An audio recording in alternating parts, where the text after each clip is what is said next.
Awesome. Well, I believe, Mayor and Erin won't be here, so I will drive the meeting this evening. We will start right now at 6:03 p.m.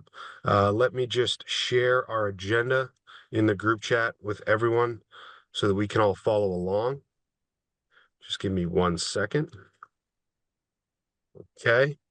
So if you check the group chats, the agenda for this evening should be there. First order of business, do we know if there were any members of the public wishing to make a comment this evening? None known. None known. Great. Thank you, Erin.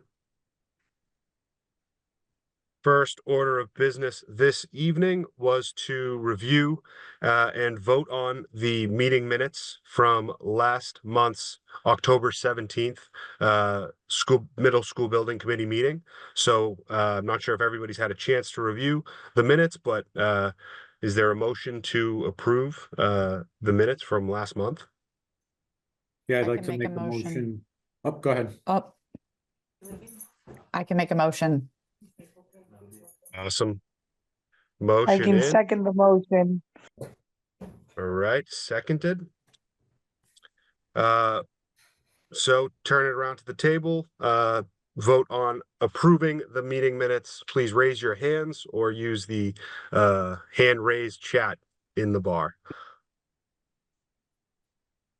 Okay.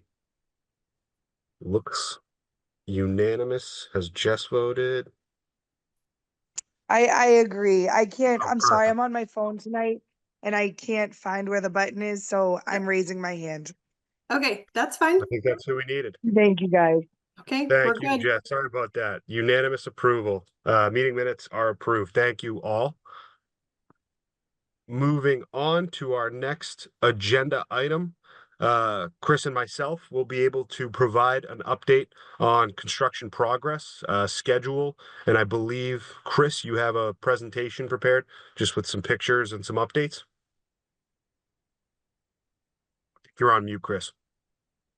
Yep, there you go. I'm gonna share my screen and we can kind of share what we've got here. And let me know when you can see that. And Got Mark, it. welcoming Mark Lubold to the meeting too. He just joined.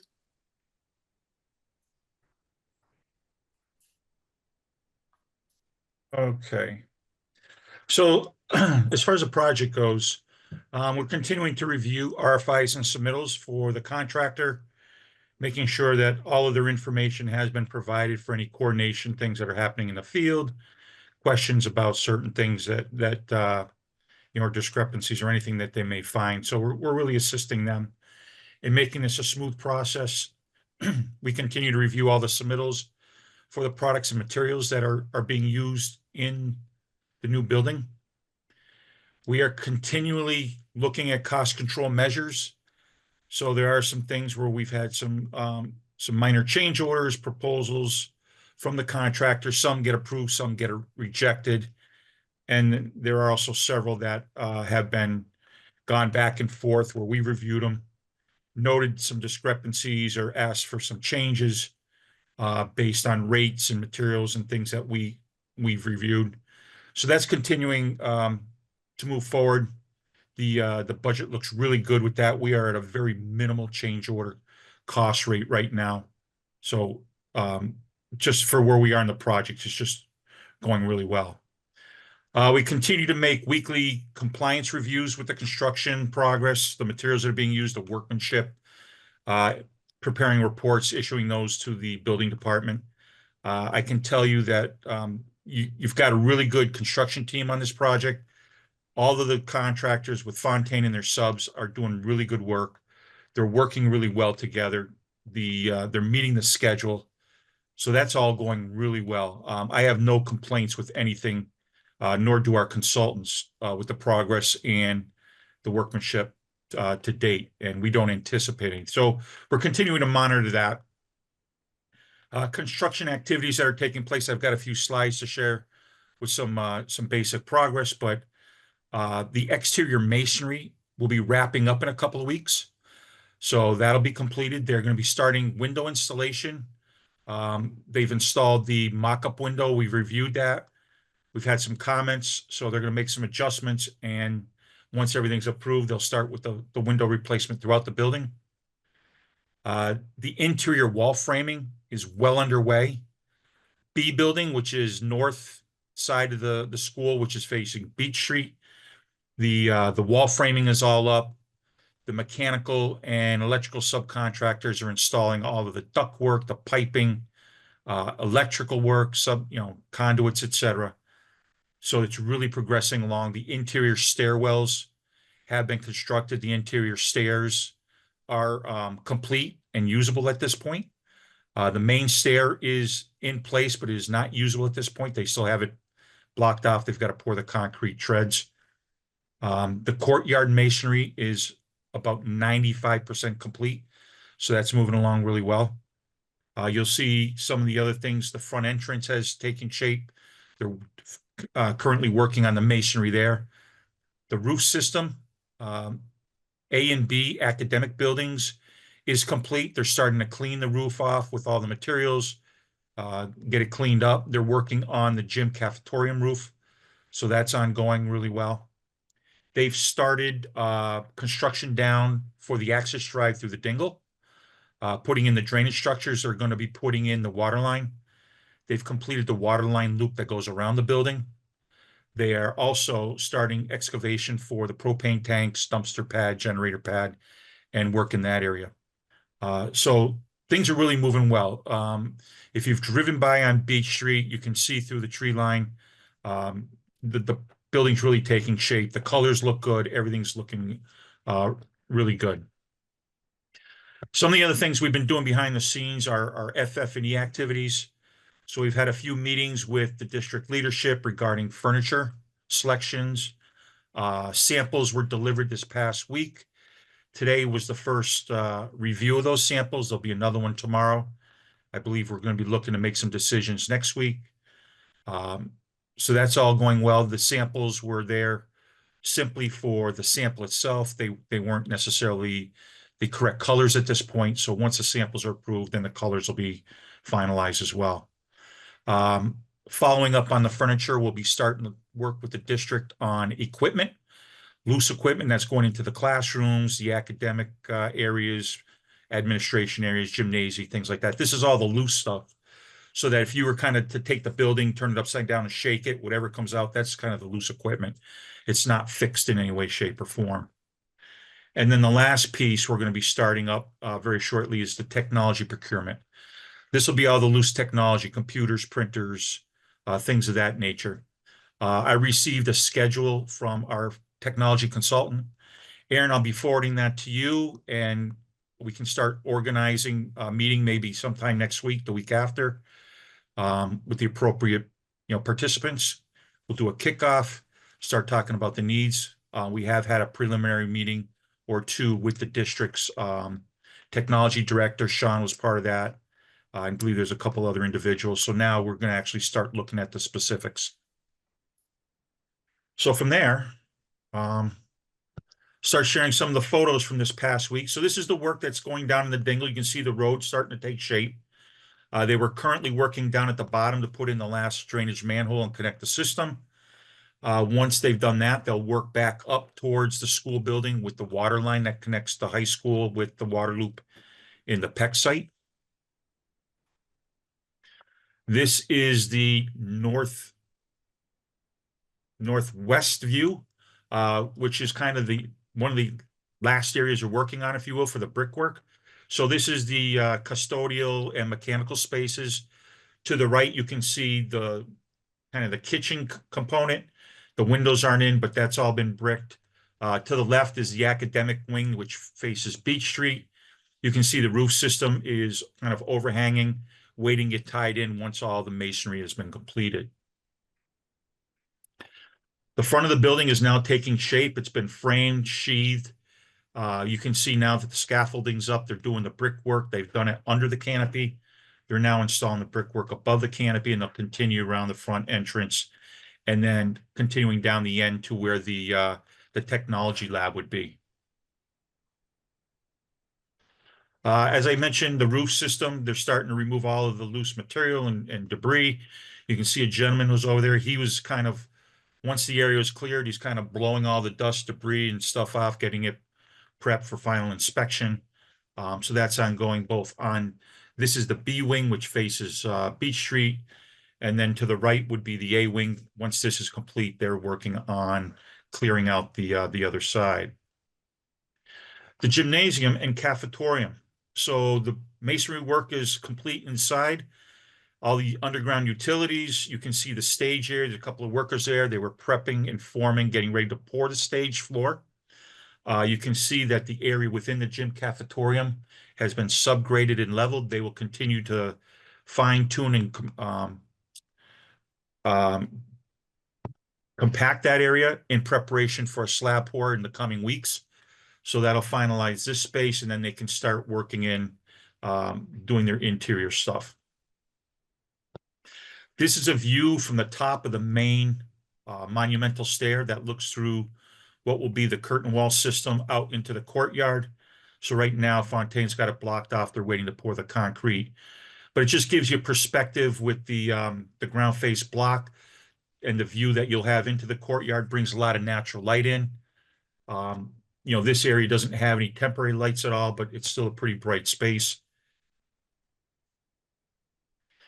A view, this would be a typical classroom, so it gives you a sense of the space. The interior stud framing, you can see the sprinkler piping above. Along the walls, they've got piping, they've got electrical boxes, technology conduit, etc. That's all done. The windows, all of the windows at this point have been covered in plastic. So Fontaine is getting ready to use temporary heat as the temperatures start to drop, keep the interior portion of the building warm while they're doing their interior work. They do have all their temporary heaters and propane tanks set up outside. So this will help until the windows are installed. Maintains usually about a low 50s temperature within the building. And then just to give you an idea, this is one of the student toilet rooms. You can see throughout the stud work that's been done, the rough plumbing, everything's in place, some of the electrical conduit and wiring that's in, the floor drain. So things are progressing really well throughout the building. Every time I go through that building, I'm sure Petros could state on a weekly basis, there's been a lot of work that's been done over the previous week's inspections and reviews. So things are progressing well. Any questions? Okay, great. Awesome. Thank you very much, Chris. That was great. And I can certainly attest to that. I was out there on Tuesday for our weekly meetings and then stopped by there today, 2 days later. And, you know, production that Chris talked about, it's a different site every day, which is great. Thank you, Chris. I think you jumped the shark a little bit on another of one of our agenda pieces here, updates on FF&E and technology. Do you have anything else to add, Chris, or I know Erin, or any folks who were able to participate in the walkthrough today? Margaret, yeah, please. You know, any further updates just for the group regarding furniture and oh, Margaret, I think you're on mute. So Sean and myself and Brian Harris were there with Allison Smith, who's the interior design. Well, she's the furniture person. And there was a collection of, you know, I should have taken some pictures when I was there, but we had, Allison had assembled with Brian's help, a collection of new and existing furniture. So there's some fairly new furniture that's going to be reused, and Brian had brought over samples of those things. And then there's other new furniture that's going to be purchased. And the big categories to look at, there were student chairs, office desks, work tables, and soft seating, I think were kind of the 5 big categories. And I would say we had about 15 staff people come, maybe a couple more. They were very engaged. There were some other kind of peripheral, I don't want to use the word peripheral. There were some related issues. Like there were some people who came who were not part of the earlier design process, who had questions about the plans. So we walked them through the plans. And there's a couple of things to follow up on.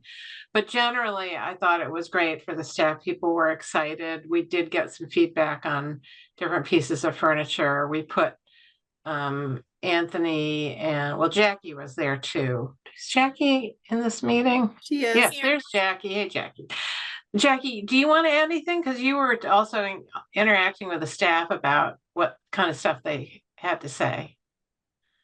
No, I think it was actually quite nice. There was a little bit of a buzz of excitement with new.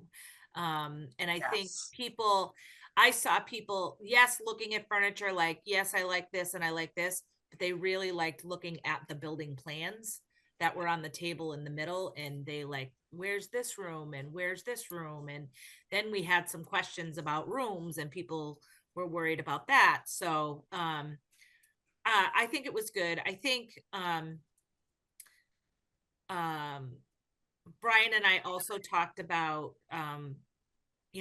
possibly having I think it's Verco. Is that the name of the vendor, the manufacturer? Yeah. They're going to also provide some samples and put them in that space next week. Erica is somebody that we've been working with for many years and has done lots of purchases with Brian and his team. So she had some ideas, same style furniture, just different samples. So I think with, this committee's permission and with Aaron's okay, we were going to finalize the choosing until the following week, probably the week before Thanksgiving. Yes. LeBlanc, one question I had being there, I know the MSBA works with, I can't remember the name of the organization. There's like a nonprofit that sort of coordinates around sort of multiple schools purchasing furniture together. Is Allison going through that process? Yes, yeah, that's one of the collaborative programs, yeah. Yeah, the collaborative purchasing program. Thank you, the CPP. So, But I think what I heard today from Brian was the CPP is no longer doing that. doing it. Okay, so there was some question about that, and he referenced another list. I don't know the name of it. It's MEHEC. MEHEC is exactly, Mhm. and was talking about that. Yeah. So, so the thing that the reason I bring this up, Jackie, is we would want to check. She had some Verco chairs. So I'm assuming the Verco is included in those two purchasing programs. We'll need to check on that. Not discouraging her from bringing the stuff in, but yeah. Erica reports that she is, and that's why she had said she had recently done a project with the with Allison. No, with CC, with the not MEHEC. What was the other one you just said? CPP. CPP. CPP. And she, for some reason, was like, I feel like that's not happening. Or maybe the particular project she was working on, something fell through. But her company is associated with both. And she has worked with Allison in the past on different projects. It would be just from a coordination standpoint, everyone doesn't have to go through this, but like Margaret, Chris, Jackie, Anthony, optional, Sean, definitely. Once we end the meeting, let's just stay on the Zoom. I'll stop recording and we can just work through some logistics with that. Great. That would be Sounds great. good. And I appreciate so much the 15 people who came to look at the furniture, give feedback. It's also making me wonder, like, as we get closer, there's obviously interest from staff who are going to be in these buildings, what this looks like. So I would be curious, like, what's an opportunity for us to maybe have optional meetings at STEM and Metcalf to show them the building plans and just kind of let them know what's coming up. I don't think that needs to be a November or December thing, but that would be a fun and I think uplifting thing for 2025, because the majority of staff have been already told, like, if they're going to the new middle school. Yeah, people were excited. Good. It was great.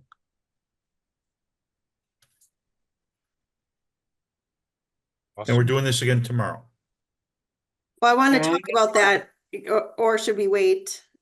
like Okay, one that's a fine. week when this other stuff gets in. So let's just talk about that. The meeting after the meeting, we'll make it quick. Okay. If anyone's so interested, you can stay on. I'm not trying to be exclusive. Logistics are so much fun. Okay. Thank you, team, for that update. The next item on the agenda for this evening was to discuss the school committee progress on the naming of the school. I know there's been some survey results that have come out, some new information. Erin, Anthony, I'm not sure who wants to take this, but I think it's a pretty great update. So the floor is yours. Yeah, great. We were hoping to meet with the leadership and accountability meeting subcommittee next week to discuss the date or to discuss a naming recommendation, but that's gonna have to be rescheduled again, but I'll keep you informed. But I sent you guys some survey responses. We're not deciding anything here, but I'll just quickly do some highlights for you all because it's fun and interesting. And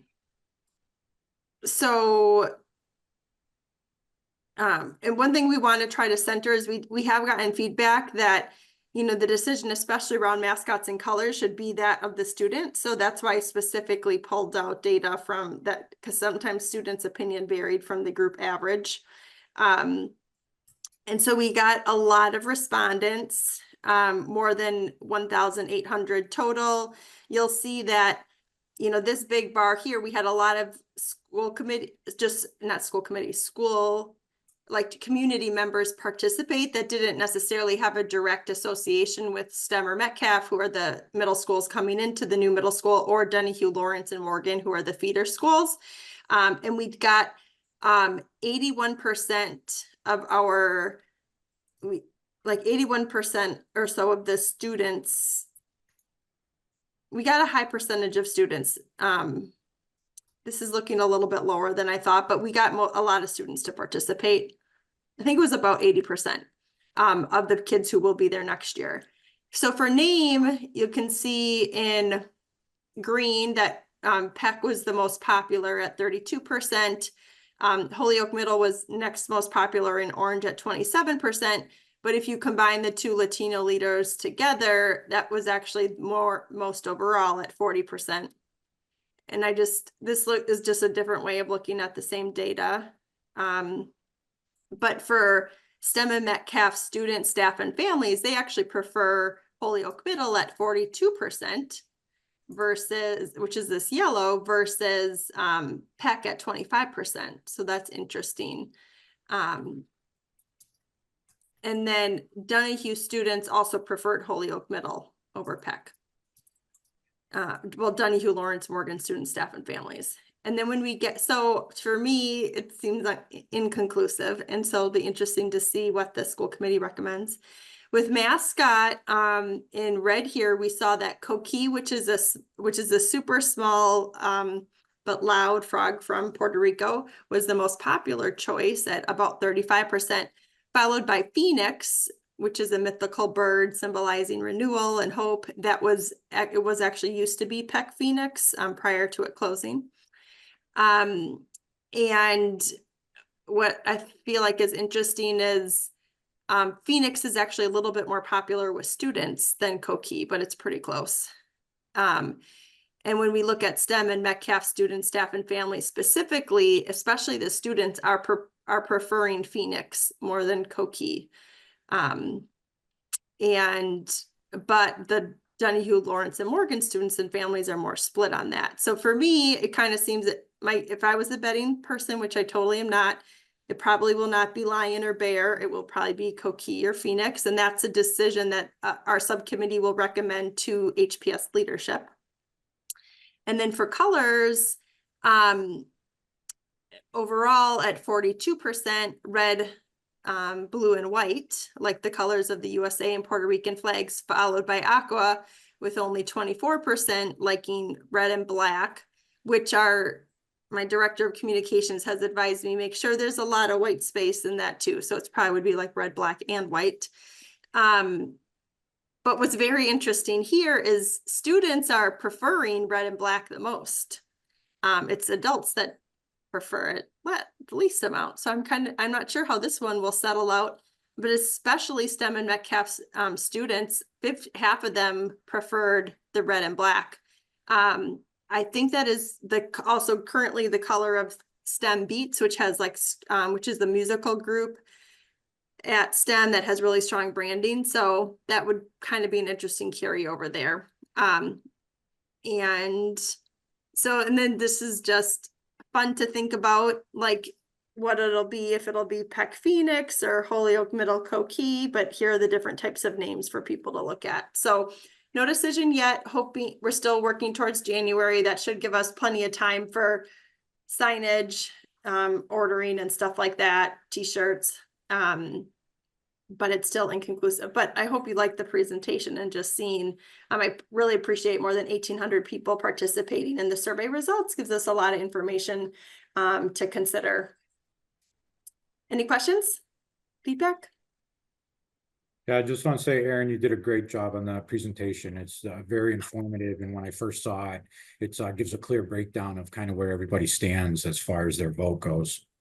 Oh, good. Thanks, Sean. I will give credit to the data team for their strong visual skill and analytical skills. But I'll pass that along to them. And then if anyone wants to make public comment, you could email Yadi, Dr. Rivera Colon to share what your opinion is based on that. Or if you had a very strong opinion on the color or mascot that you want to be considered, you can email me. And then also just want to say thanks to Jackie because she's participating on the subcommittee with me, along with other people that include staff from each school.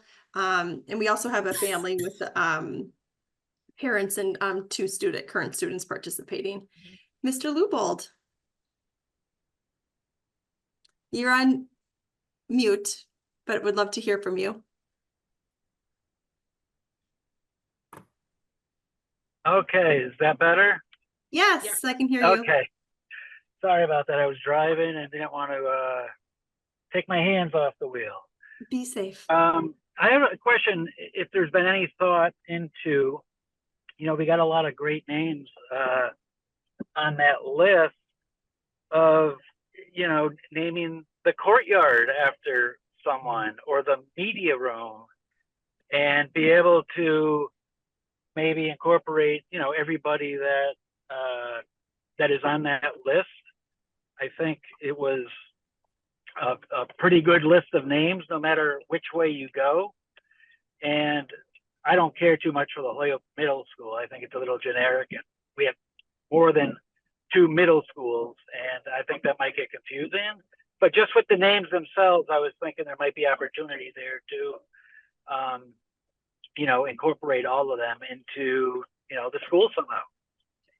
Mark, that's a terrific suggestion, and I'll take that back to do more work with Anthony and team, especially as we start to lay out. I'm getting more and more requests. Hey, don't forget about us. We have a special we have a program. We want to make sure there's space for us. Once we start to lay that out, I agree. It would be great to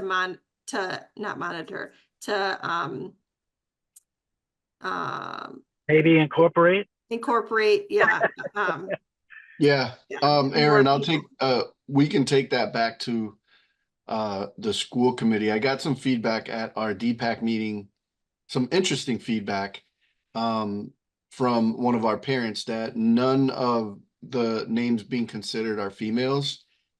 And I did explain that, these were just the top choices of the survey respondents, but I do believe that Ann McHugh was on there, Betty Lichtenstein was on there.